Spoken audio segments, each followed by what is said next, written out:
first of all, really, this is now the biggest gap what we have in our capabilities, because we don't use 40% of our capabilities.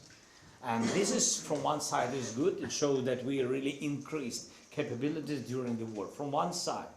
But from other side, if you don't have financing, and the order of financing, which is very important, when you don't wait for a year, we are thankful for any kind of financing, but when you lose the time, you lose technologies. And an enemy can jump, and really during the war, it's a pity, but technologies are jumping. Yes, from one side, yes, and so from one side, again, this is good about technologies, but from other side, you need financing, so the war is very, very expensive. So we can do with German production and partnership, because Germany is one of those countries which they understand it, and they know the rules, and they always do what they say. And this is good, very good partner, and we can count on this partner, really. The second point, that we can't share our technologies with all the partners, because we know that there is a risk that they will go, somewhere from where aggression can come back. And that's why we need only those whom we can trust, and we trust Germany. And they can have these technologies, we can co-produce, and again, between us, I mean, it's just for you, really it's not to have too much risks during the war, and we shared it with Minister. For us it's important to have a line in Ukraine and co-production in Germany. You understand why? Yes, but for the future it's very good for both countries. Yes, and the volume is, globally, the volume was about, it's not just for Germany, don't be afraid. It's not about your budget, but we had possibility for today to use capabilities on about $30 billion. It's not about German budget. Okay. Well, I would like just to add some remarks. It is indeed not in the first place an issue of a particular amount of money. It's about the issue of making the base for joint production in Germany and Ukraine, and of course to benefit from each other, from the experiences on the battlefield, from the experience in the operation with those systems and ammunition and whatever else. And what we decided to do is to bring that closer together. And the amount which can be invested in those projects or contracts is of course always related to our annual budget, which I have to negotiate with the finance minister as a parliament. So it depends in the first place on that. But the main issue, the main point is we will do more in that field, because it is so crucial to deliver and to provide as fast and as efficient as possible. Thank you very much. Thank you so much. Наступне запитання, новини Лайф. Добрий день. Олена Халік, новини Лайф. Пане міністре, до вас перше питання. Ми дуже вдячні за підтримку Німеччини, яка наразі є, але не можемо не спитати, зважаючи на те, як за останній тиждень тільки посилилися обстріли усіх українських міст, Києва зокрема, чи розглядаєте ви поставки таурусів нам? І, пане президенте, до вас питання. Ви вже сьогодні казали про санкції. Коли Україна очікує ухвалення законопроекту Грема-Блюменталя щодо нових санкцій проти Росії і третіх країн, і чи можливо це до саміту G7? Дякую.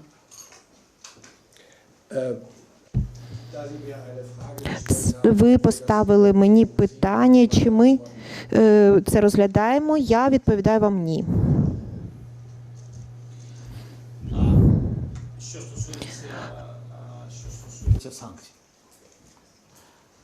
Як я вже сказав, цей санкційний пакет для нас дуже важливий. Грема і Блюменталя, і ви знаєте, що ми обговорювали деталі, вони до нас приїжджали, вони дуже позитивно ставляться до цього. І ми їм за це дійсно вдячні, але все одно кінцеве рішення воно у Білому домі, залежить від президента Сполучених Штатів Америки. Я розраховую, що у нас буде розмова на саміті G7. І дуже розраховую, що якщо до цього не будуть прийняті відповідні рішення, що мені вдасться мати принаймні порозуміння, наскільки ми близькі до цього рішення. Важливо, що йде координація з країнами Європейського Союзу і узгодження та позицій, схожих позицій щодо пакетів санкцій. Я вважаю, що це вже крок вперед. Дякую. Дякую. Останнє запитання, будь ласка, DPA. Mr. President, regarding the armament cooperation that you just spoke about, to which extent could this compensate for what you are not getting anymore or maybe getting from the US in the future? Und an Sie, Herr Minister, vielleicht könnten Sie noch... І до вас, пане міністре, може ви змогли б пояснити, яким чином Німеччина може отримати користь від цього для подальшого власне озброєння Німеччини?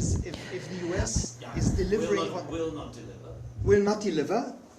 To which extent this new cooperation that you were just talking about could compensate? It's difficult. What? It's difficult to just to compensate because, for example, when we speak about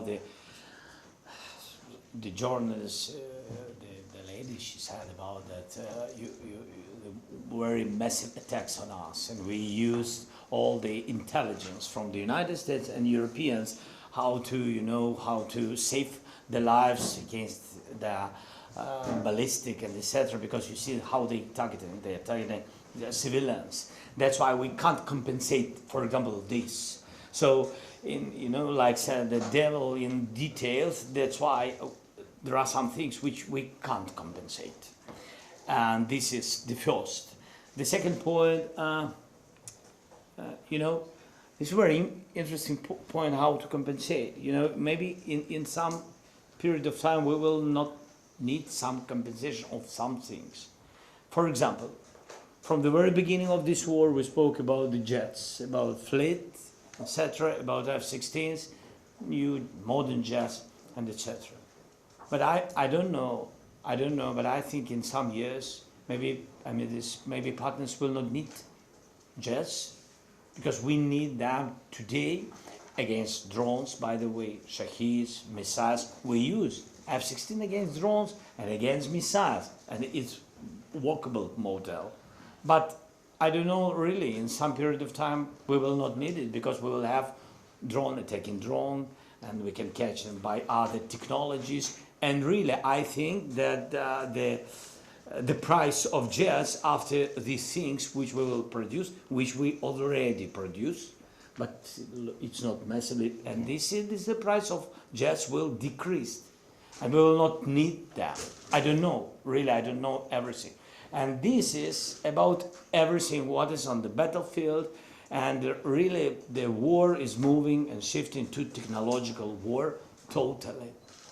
That's why for today we can't compensate, because it's about artillery and jets, intelligence and armed vehicles, air defense first of all. There is no compensation for what to do with Patriots if Americans have these systems. Germany, they didn't produce systems of Patriots, but they delivered us more systems than any other country alone. Yes, but they delivered, and we are very thankful for this. But only United States produce Patriot systems, and I can't find for today alternative. But I think in the future the alternatives will be found.